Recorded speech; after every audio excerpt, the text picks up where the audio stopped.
Welcome, welcome one and all, ladies and gentlemen, children of all ages. Welcome to The Late Show. I'm your host, Stephen Colbert. And ladies and gentlemen, I want to start off tonight with some great news about our financial system. We still have one.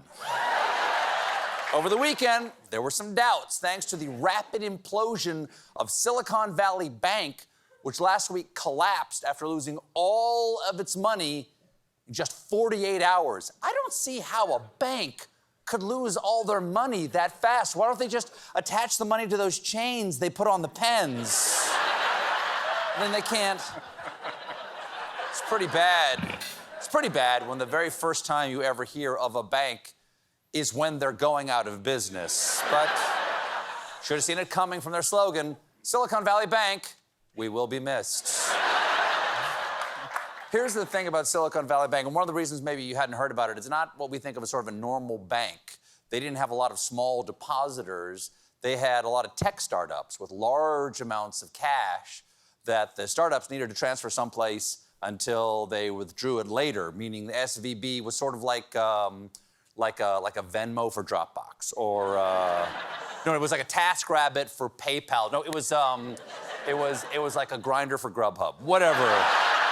It was, the point is, these tech startups had accounts that were so huge that they were too big to be federally insured. And on Wednesday, it was revealed that SVB had invested these massive deposits in treasury bonds, which had lost value when the Fed raised rates, which they had to then sell at a loss to cover their deposits, sparking a run on the bank.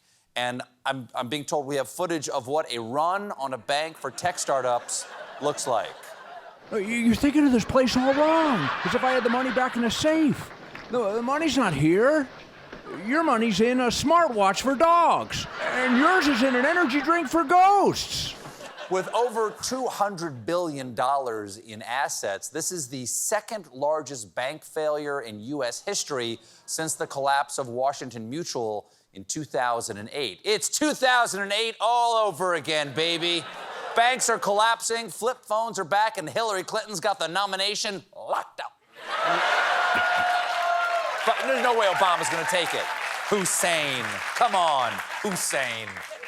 Then just 2 days later, after the second largest bank collapse in history, we got the third largest bank collapse in history when regulators announced that New York-based Signature Bank had also failed. Yeah, but it failed in the greatest city in the world.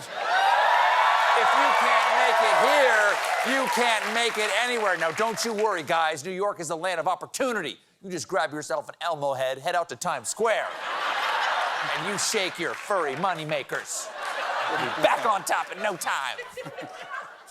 To stop the spread of financial panic on Sunday, just yesterday, Treasury Secretary Janet Yellen announced the feds would fully reimburse the bank's customers using cash from the Deposit Insurance Fund, which has over $100 billion in it. A Treasury official says that amount is more than fully sufficient to cover SVB and Signature depositors, but NPR reports that now the fund is going to be pretty depleted. So we're totally fine as long as we don't have another crisis.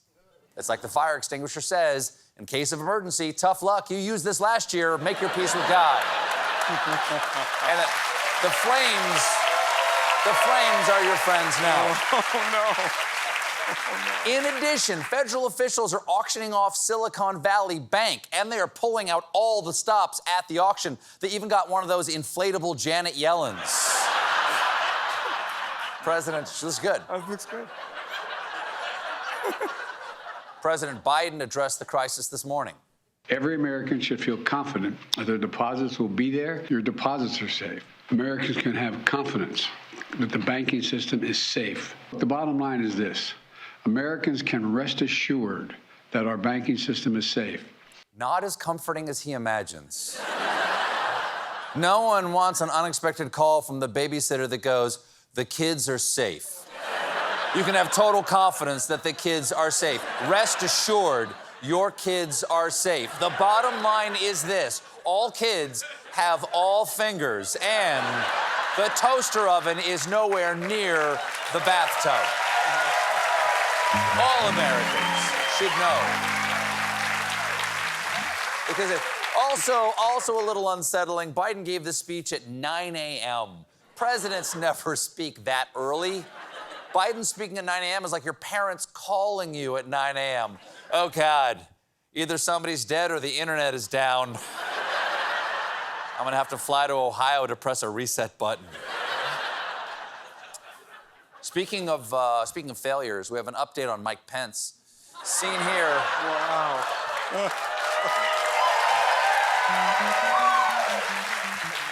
Seen here thinking about napkins. Oh, Mikey P gave a speech to journalists at the annual Gridiron Sex Club dinner, and he came out hard against his old boss, saying, "The ex-president was wrong. I had no right to overturn the election, and his reckless words endangered my family and everyone at the Capitol that day. I know that history will hold the ex-president accountable." Okay, that's cool about history and stuff, but could the Justice Department hold him accountable, or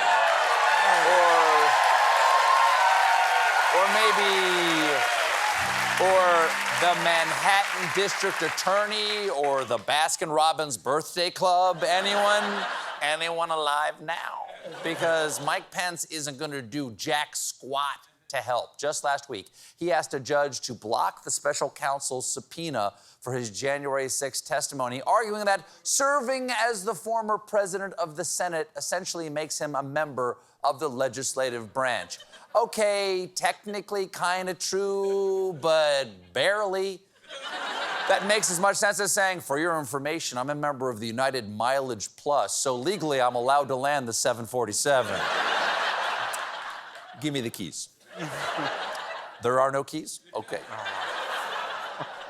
Of course, it wasn't all January 6th. Pence had some fun, told some jokes, even did a bit of an impression of his old boss. "Hello, it is I, the godless president. I would like to order another cheesed burger, please." Now for my Robert De Niro impression. "Hello, I'm acclaimed actor, deserving of respect and admiration. Robert De Niro, are you talking to me? I don't see anyone else here. Who in the HE double hockey sticks are you talking to, if not me?" Pence is taking shots at the ex-pres and telling zingers for a reason, according to his top advisor. Mike is in a different place where he can sort of be free and liberated. So he's not gonna testify, but he's gonna wear a Snoopy tie. Last night was the Oscars, the biggest night for movies on TV. Yeah.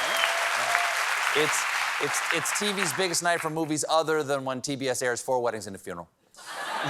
There were so many exciting wins last night. Michelle Yeoh made history by becoming the first Asian woman to win the Oscar for Best Actress, and Hollywood comeback kid Brendan Fraser took home Best Actor for his role in The Whale, as well as the award for Most Nautical Metaphors.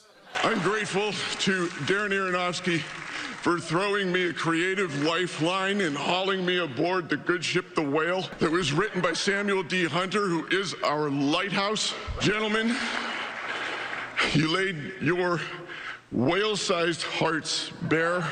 I want to tell you that only whales can swim at the depth of the talent of Hong Chow. It's been like I've been on a diving expedition on the bottom of the ocean. Okay, it was really a lovely moment, but I got a quick question. Did Brendan watch his own movie? Because I did, and it wasn't about having fun on the high seas. I also loved Tar, all that hot, sticky tar, really swallowed the saber-toothed tiger and the mammoth. All Quiet on the Western Front, not a peep on that front, just shh. The biggest winners of the evening were friends of the show, Daniels, who took home Oscars for Best Picture, Best Director, and Best Original Screenplay for their film Everything Everywhere All at Once. Yes.